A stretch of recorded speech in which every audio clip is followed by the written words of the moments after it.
Trolls are the stuff of nightmares. What they lack in cunning, they make up in resilience. Even decapitation's a mere inconvenience. Bolo.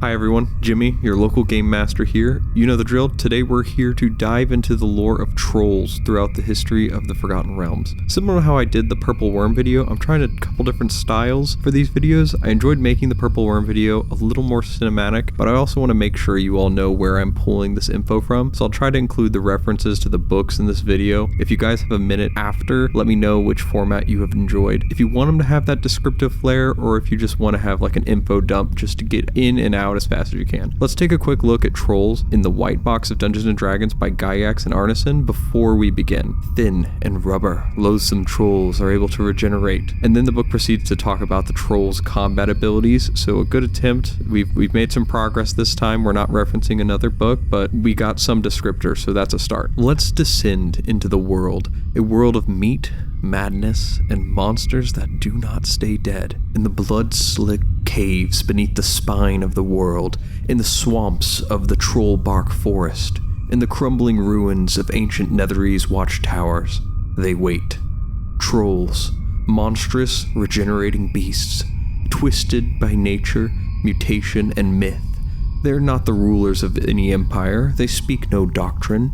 They worship through instinct, but their presence reshapes the land and their hunger is eternal. Now, if you've consumed any form of media before in the first place, you don't need me to tell you that trolls are based off Norse and Scandinavian mythology, so let's dive into them. Trolls stand anywhere from 9 to 10 feet tall and weigh over 500 pounds. Their bodies are emaciated but ropey with muscle. Their arms dangle past the knees. Their claws drip with ichor, and their skin, a mottled green-gray, stretches and reforms over wounds as quickly as they are made. According to the Monstrous Companion Volume 2 in 2nd edition, trolls possess a metabolism so rapid and violent that even fire cannot stop it unless it consumes the entire body. The defining trait of the troll is of course regeneration. Within moments of being injured, a troll can regrow its skin, organs, even entire limbs. In Volo's guide, it's noted that a troll can continue fighting even as its severed arm claws its way back towards its stump. Like any game of chance, there is a catch, and adventurers learn it the hard way. Only fire or acid can prevent this regeneration. A troll burned with flame or dissolved with acid will recoil, screech, and fall still. But if that torch is never lit, the flesh will rise again. Their regenerative ability has led to theories that trolls may be remnants of magical experimentation. And, there's some reference to Netherese biomancy, and I don't want to go into the Netherese. That's kind of a big lore dump too, so we'll just leave it at they're big magic people from days in the past in the Forgotten Realms. The alchemical community of Harua refers to troll blood as Fleshbinder's elixir and sought it for its impossible cell cohesion. From Elminster's Ecologies, trolls are the scouring force of the wild places, the undoing of civilization clothed in flesh. While orcs have war bands and goblins build lairs, trolls form no true society. And yet there's a method in their madness. In Volo's guide, trolls are described as territorial predators, often claiming hunting grounds near trade roads or ruined clusters. In regions like the Evermoors, Troll Hills, and the Marching Mountains, trolls may gather in broods, loose groups of 3 to 12 individuals. These broods are often matriarchal. The largest, most aggressive female acts as the center, guarded by others in exchange for first feeding rights and protection. Their lairs are disgusting. As they're described in The Monsters of Faerun, they are seen as strewn with carcasses, filth, and trophies made of half-eaten prey. While most trolls speak only a broken dialect of giant, some develop crude pictographic languages.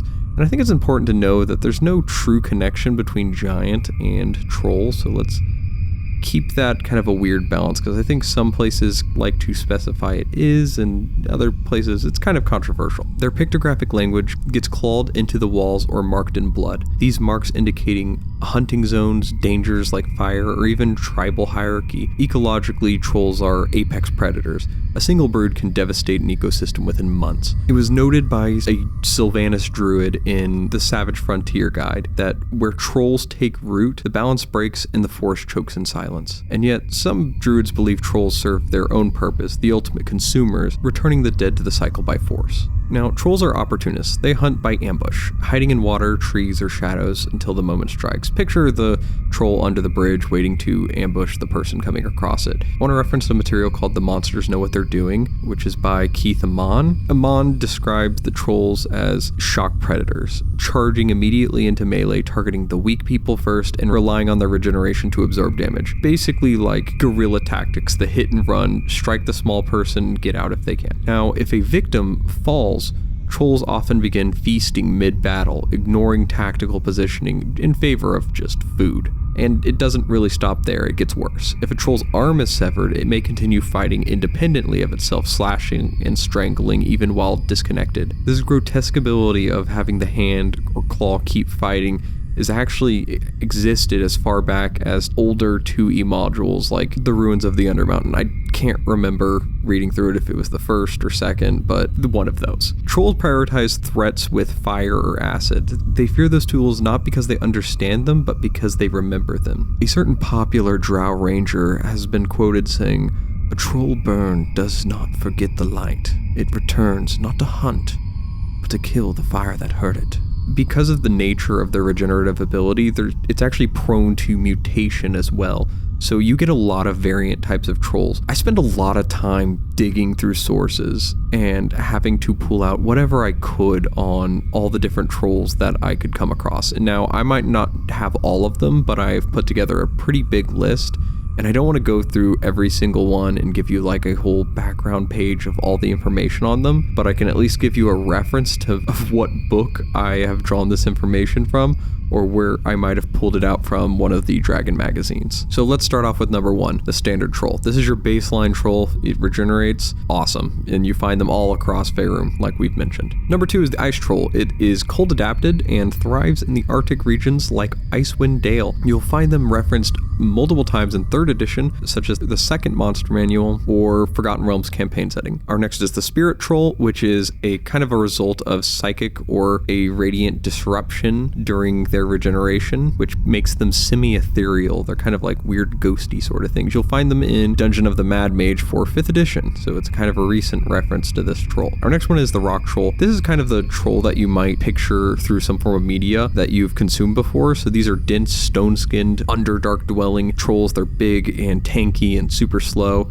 They're referenced in Kingdom of Ghouls. Rot trolls are the necrotic-infused trolls that spread disease and stench. You can find them in Mordenkainen's Tome of Foes, 5th edition. Venom trolls are poison-infused that lash out with toxic blood and paralytic bites. You'll find them in Mordenkainen's Tome of Foes for 5th edition. Dire trolls, also from Mordenkainen's Tome of Foes, are self-grafting monstrosities with multiple limbs. They're pretty nasty boys. Two-headed trolls, otherwise referred to as the loathsome troll, are born with 2 heads that bicker back and forth, just kind of like an Etten, and they're also in Mordenkainen's Tome of Foes. The Fell troll is when you actually crossbreed an Etten with a troll, and that is an oversized troll that is often much more brutal and savage. While some later books make reference to this, from what I know it appears in the Monster Manual 3 from 3rd edition. Faerûzarus mutated trolls. Now we've talked about Faerûzarus monsters a lot. They come from the Underdark. I think one in reference that we've talked about recently was the Purple Worm. And so basically these are Underdark, warped, glowing, chaotic, infused, erratic, multiple head sometimes trolls, and they make their first big appearance in Out of the Abyss from 5th edition. The Troll Fiend is a demonic ichor-tainted troll, violently mutated and chaotic, that can, for one, be found in the Book of Vile Darkness for 3rd edition. The War Troll is an armored intelligence troll that was bred specifically for combat, that is in the Monster Manual 5 from 3.5. The Stone Troll is magically resistant and rock-skinned. It has more magical affinity as well. It is from the Fiend Folio from 1E. The Forest Troll is kind of like an actual stealthy version of a troll. They're mentioned in Dragon Magazine 301. I don't know if they have any other real appearances after that though. The Desert Troll is a, get this, troll you find in the desert. They're heat resistant, and you will likely find them in like the Anauroch Desert, which is that big, huge desert in the center of Faerûn. These were mentioned in the Monsters of Faerun 3E. The aquatic mottled troll is adapted to swamps, coasts, and underwater environments. They're mentioned in the second monster manual for 3E. The crystalline troll, our next one, is infused with crystals, often found in magical caverns or crystal-rich regions. Now, this appears in Dragon Magazine 254, and so it's kind of like a Underdark theme to tie them into some of your adventures at the time. The Dreamscourge troll is a psionic troll, so it is an aberrant troll that has been corrupted by psionic forces, or at least opened up its mind to them. So it feeds on thoughts or dreams, which is kind of an interesting take on trolls destroying ecosystems. They're eating everyone's dreams is a fun idea. And that is from the Expanded Psionics Handbook 3.5. Last one, we've got the Blood Troll. Now, the Blood Troll is from the Tomb of Annihilation, which was in Cholt in 5th edition, and this was essentially a troll that was specifically bred for ritual consumption and sacrifice. So generally tie those to a cult. Let's move on to the theological side of trolls. Trolls don't build churches, but they do have a god, Vaprak, the Destroyer. A chaotic evil demigod, Vaprak is worshipped not through liturgy, but through violence, pain, and consumption. His symbol is a regenerating claw or a gnashing maul that appears in blood, bone, or carved into the skulls of the dead. Demi-human deities describes Vaprak as a god of rage and hunger, feared by giants and mocked by demons, yet revered by those who rise through ruin. In the Troll Hills, cults believe that Vaprak sleeps beneath the earth, dreaming of a world where trolls reign. His voice is lightning, his breath is decay. His children, the trolls, are a gnawing legacy. Rituals include self-mutilation, cannibalism, and eating while burning. In the book Faiths and Avatars, it's said that Vaprak's favored shamans bear scars of fire that do not heal, not because they cannot, but because they must not. Vaprak has no known allies. He is loathed by Anam, feared by ogres, and whispered of by necromancers. Some believe that he's an offshoot of Baphomet. Others say he was birthed in the abyss and clawed his way to divinity through flesh alone. Before I call this a wrap, I want to go over 2024 5e D&D's monster page for trolls. I have to say the art is very gross in the best way. I probably won't complain much of any of the art from the new edition, as I think much of it has turned out very appealing. I think the massive underbite and mossy hair that promotes its natural stealth are great, and including a stat block for the severed limbs of trolls is hilarious as well. I'm glad that that's something that's constantly making an appearance. The description of trolls is pretty straightforward, but definitely follows the themes that we've talked about in regard to trolls.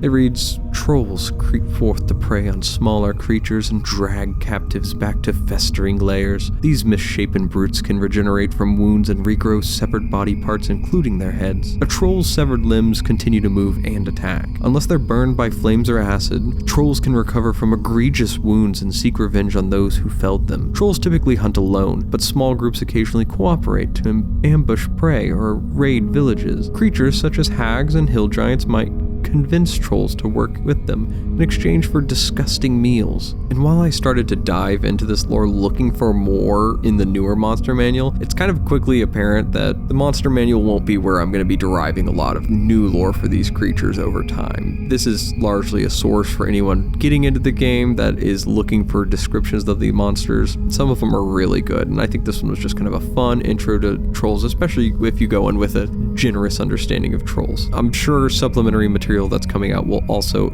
expand on some of the lore as time goes on. Trolls are not kings. They are not clever. They are not patient, but they are eternal. They do not age. They do not stop. They do not rest. They regenerate in body, in spirit, in myth. So in the next time you travel to Faerun, and shadows thicken on the road, keep your acid close, carry fire by your side, and never, ever think it's safe to look away, because somewhere in the dark, something is growing back, hungry. Thanks for listening to this talk on trolls. My name is Jimmy, your local dungeon master, and if you enjoyed this, hit that subscribe button. Thank you guys so much for all the stuff you guys do and hitting that subscribe button. You're so good at it. You should get your friends to hit that subscribe button. They're good at it too. It can be a competition to see who's better at it, but I think if you hit it once, don't unhit it. That's a bad thing. Don't do that. All right, guys, have a great day.